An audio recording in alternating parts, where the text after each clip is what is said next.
All right, so here's the Magneto. It turns out this is not a Fairbanks Morris J4. That's the typical Magneto that was put on these Allis Chalmers tractors, and I think they're put on virtually all of them. This, though, is a different number altogether. It's an X4B3.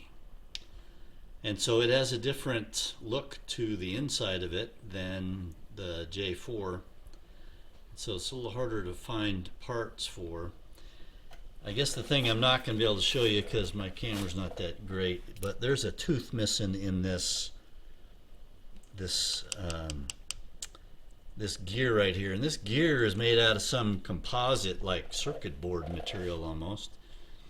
I don't know why it's not metal. I think that's really strange. This gear runs, this little armature here is what the rotor goes on to.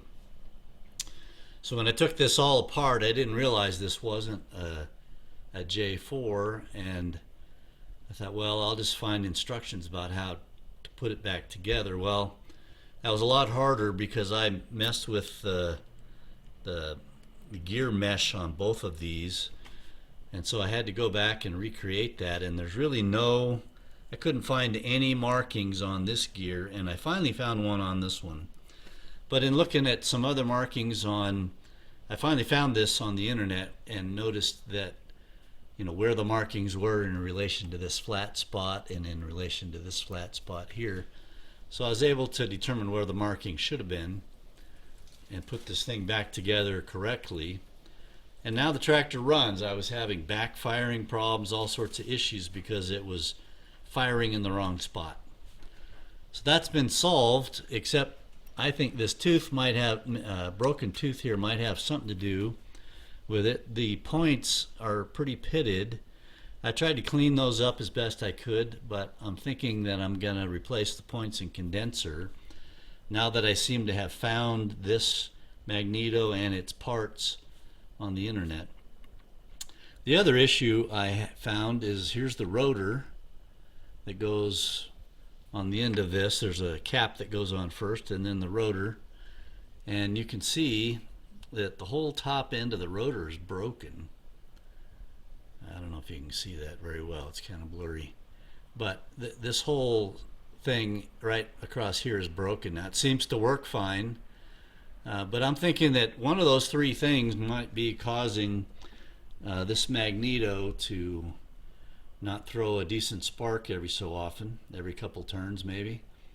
And so maybe that's why I'm getting some missing, especially at low RPMs it seems. But so I'm going to order those three parts, this composite gear, the points and condenser, and the rotor. I'm going to order all three of those for this particular Magneto, and if I can find those and get them in here, I think I can get this Magneto working again. One problem, I was going to take this gear out, and to get it out, I think there's a clip on the back of it. To get it out, you got to undo 4 screws on a plate that holds this in and is the platform for that. And I got 3 of the screws, and the 4th screw really just wouldn't come out. So I'm a little worried about that one. I guess I could drill it out. I don't think you need all 4 screws to really hold that plate in there.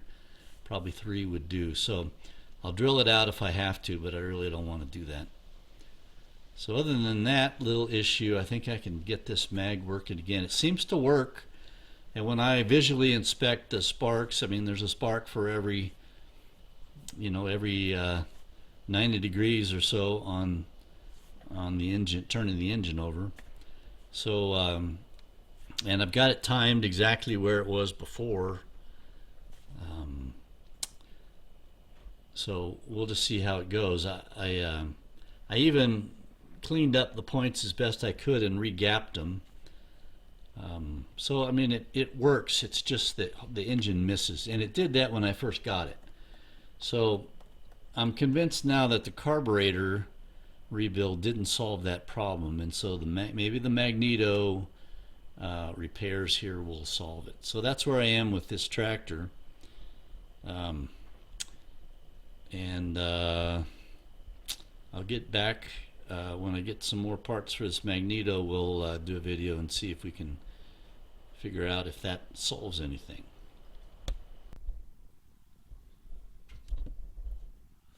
Alright, well, I've got the Magneto out for the Allis Chalmers B.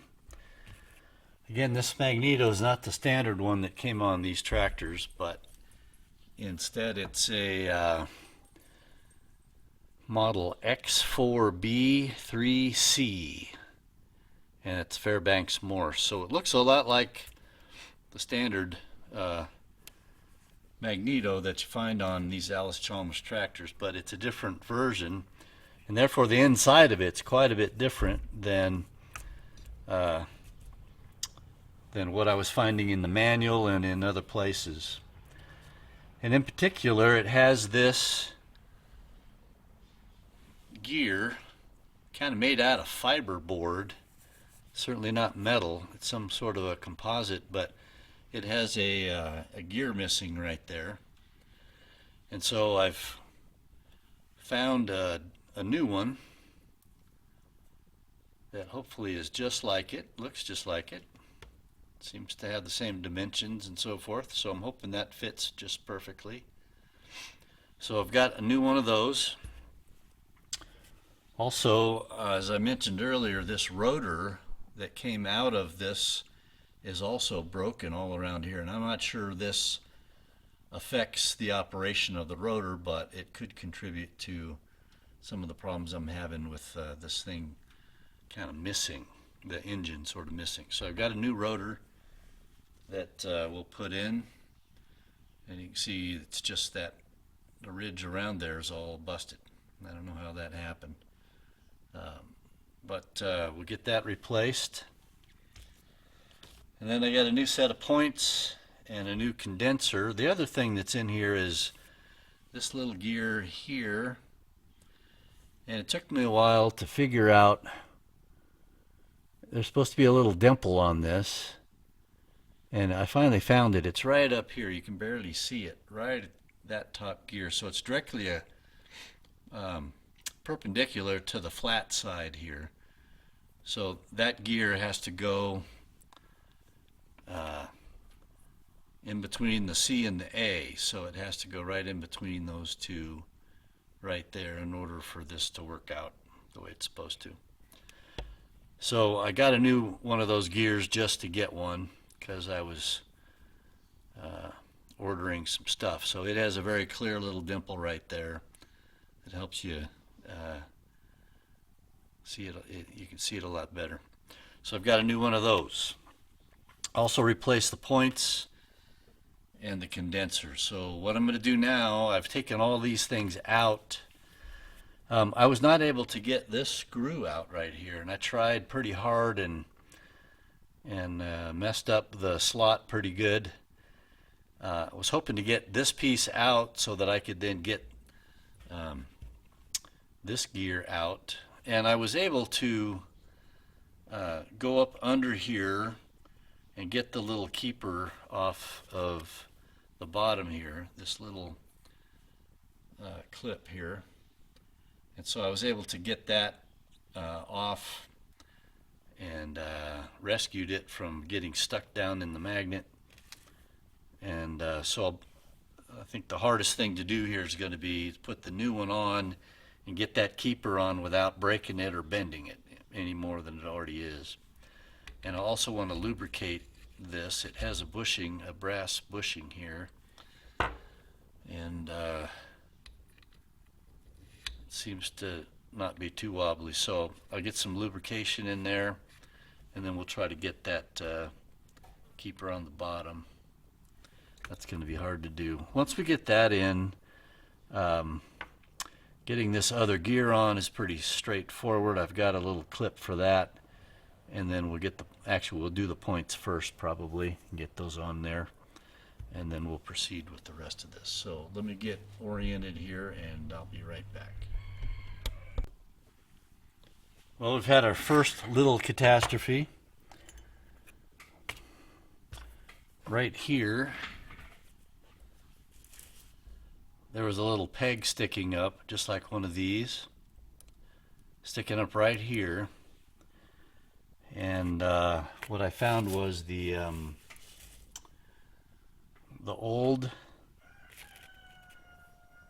one of these fit on the peg just right, and this one didn't fit. And the peg's supposed to cantilever on that peg, pivot on that peg. So I drilled this out just slightly, and just now I was trying to push this down on there. When I pulled this up, the peg came with it, and now it's not there anymore. So I think that just aids in the adjustment. So I think with the 2 screws I'm still going to be able to make this work. So I'm going to proceed and just that's amazing that little thing broke off. And I thought about putting a little screw in there or some other kind of little thing, but I think I'm just gonna eyeball it, and when I make the adjustment, I'm just gonna make sure that those points meet perfectly with the new points in there. So what a weird deal.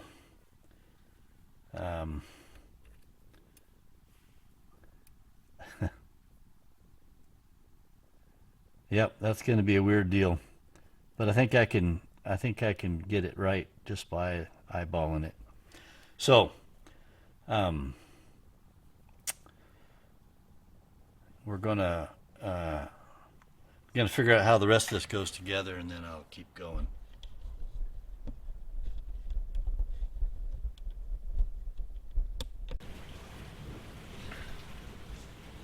All right, we successfully drilled out, I think it was this hole right here, and drilled off the top of that screw out, was able to get this piece out. And so now I'll be able to insert this and then put that keeper piece on there. As soon as I find it, there it is. I still don't think it's going to be real easy to put on, but maybe.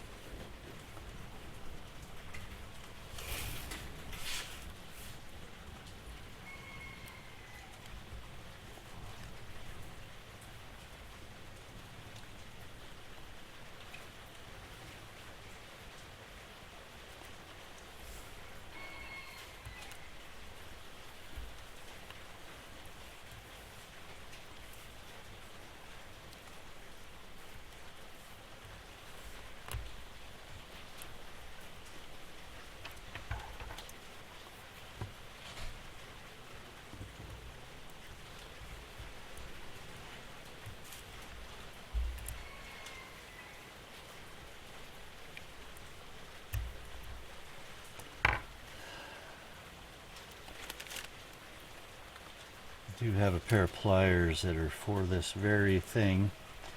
I'm just a little concerned about breaking it.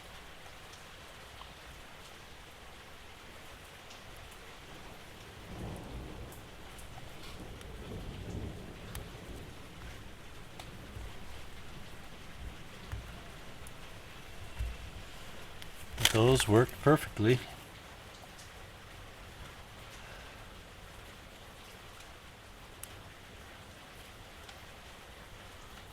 All right, so that thing's in there.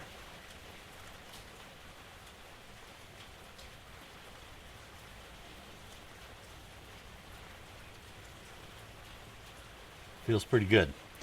All right, so I'm going to go get the Magneto and get back to putting everything back on it.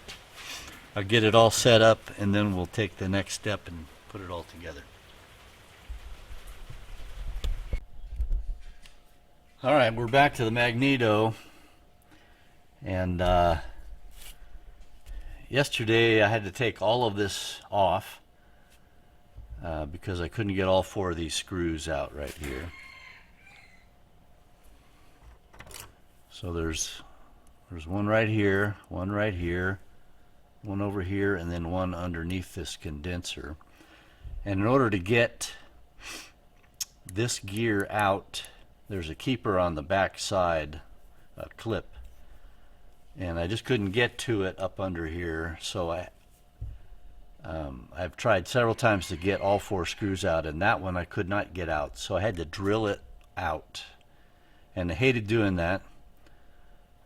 There you can see the screw head's just gone, but the threaded part of the screw is still in there. And rather than back it all out and try to put another screw, I just assumed that just the 3 screws will probably suffice and keep that tight. So I've tightened those 3 screws, left this one out, and then I've reassembled everything: the condenser, the new set of points, the base of the points, and then the part that rocks off of the camshaft here. I've also assembled and put on, while I had that plate off, I put on this new gear. And remember, I was replacing this one because there was a broken tooth on the other one. And so there's the way this gear goes on is right here is a little dimple, and it goes between the C and the A right there. So this is the dimpled gear right here. So that gets the timing right. There isn't a timing adjustment when you assemble this on the tractor, but it's important to have those 2 gears matched up, or else your timing is off. So I've retightened the bolts, or the set screws that hold the coil in, and I've got all the wires hooked up to the spring side of the points. The only thing I have left to do is to gap the points, and you do that by measuring the gap here. It's supposed to be 0.0, so 20 thousandths, 0.02. And so I'll be doing that right now, and the way we're going to do that. And this is kind of harder now that everything's on there, but you got to find the high side of the cam.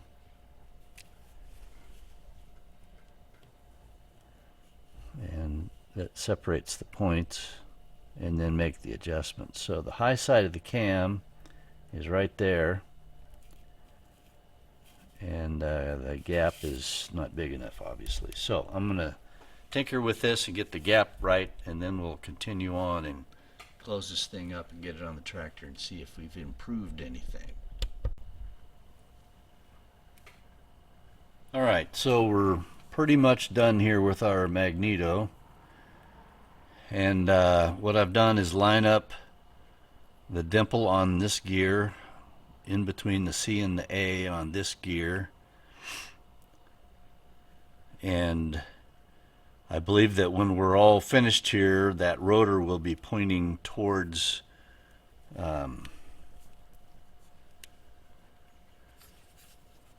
this little piece right up in here. You can see it right there. That's cylinder number 1 firing spot right there. So when we mount this on the tractor, we got to make sure that we've got the cylinder at that number 1 cylinder at top dead center in order to match this, and then I think everything works from that point forward. So just to demonstrate, try not to shock myself. Right now we got the points stuck together on the low side of that cam gear, and as we turn this, you can see the points open. That's the high side, and that gap should be 0.02, which it is. And so that's how we gap the plug, or gap the points, is to get that on the high side and then use the point gap meter. So that's how that's how that all goes together. And I'm going to turn this around again to get those lined up so that we're in sync when we put this thing in. And that's it right there. Okay, so I'm going to button this up and put the new rotor on, and then we're going to go put this thing on the tractor and hopefully get a smooth running tractor. There it is. Alright, notice here that I got this all put together, and the new rotor is pointing towards that little tag in there that indicates top dead center of cylinder number 1. So theoretically, when I put this on the tractor, it'll already be lined up and ready to go. Okay, the next step is to put on the actual cap itself. And this post here goes through the cap and engages the coil itself. And everything else goes together just like that.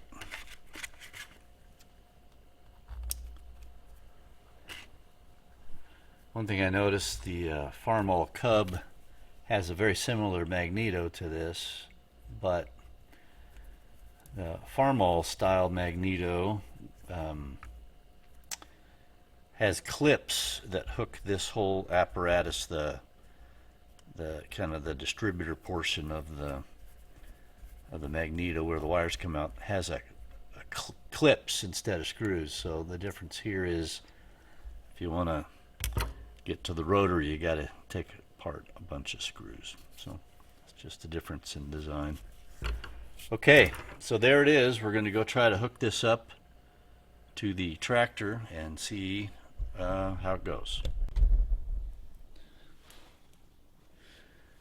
Okay, so we just found top dead center for cylinder number 1 by sticking my finger in there and cranking in the spark plug hole and cranking it until I had air hissing out.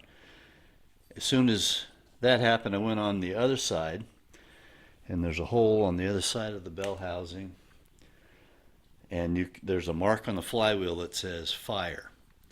So once I found that, then that's at top dead center, and that's ready to accept the magneto.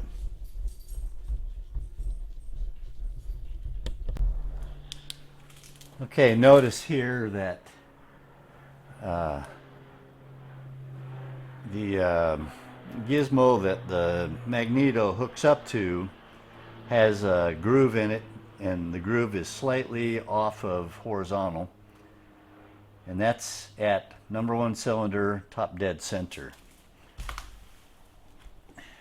And then if you look at the mag, its angle here is just about exact for what you see there. So this should fit right in there exactly. And remember, we pre-timed the mag when we put it back together and got those gears synced up between the A and the C. So I think we're going to have success here. So I'm going to turn the camera off and hook this up, and then we'll try cranking this and see if it starts. Okay, we got our magneto on, and I had marked it where it was set timing wise, and so I put it back on that mark, and that's the way it was when I got it. So we might need to adjust that a little bit as well. Put all the plugs back in, hooked up all the plug wires, and tightened that up. And one of the things that you need to know is, because of the design of this lower flange, there's nothing behind it, and so if you tighten that too much, you risk breaking that flange off of the magneto casting. So it's real important that you don't overly tighten this bottom nut. So just keep that in mind. Don't really tighten that very much. Just a little bit is all it takes. All right, I'm going to move the camera to the other side, and we're going to try to crank this thing and get it going. All right, so the first thing I'm going to do is open the gas valve. Oh, it's already open. It's been open all this time. I'll be darned. I've had kind of a leaky carburetor, so I'm surprised that I left it like that, but it doesn't look like it's dripped all that much. So that's probably good, just like that.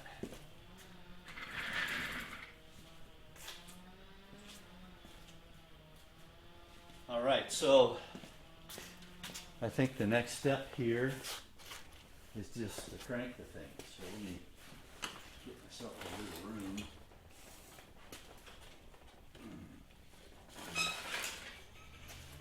There we go.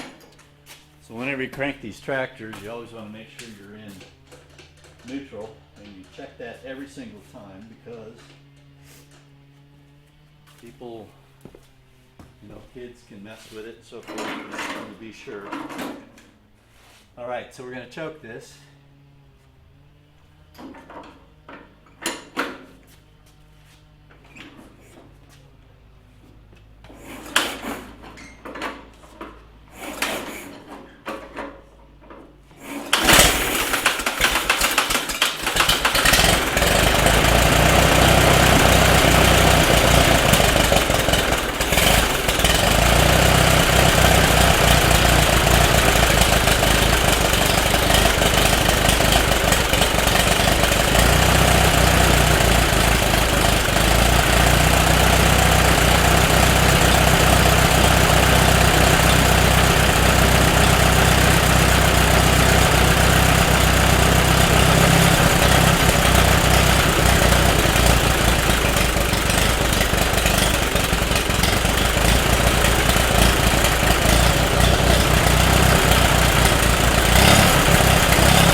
Alright, well, it looks like our Magneto work was successful, but the tractor still runs awfully rough.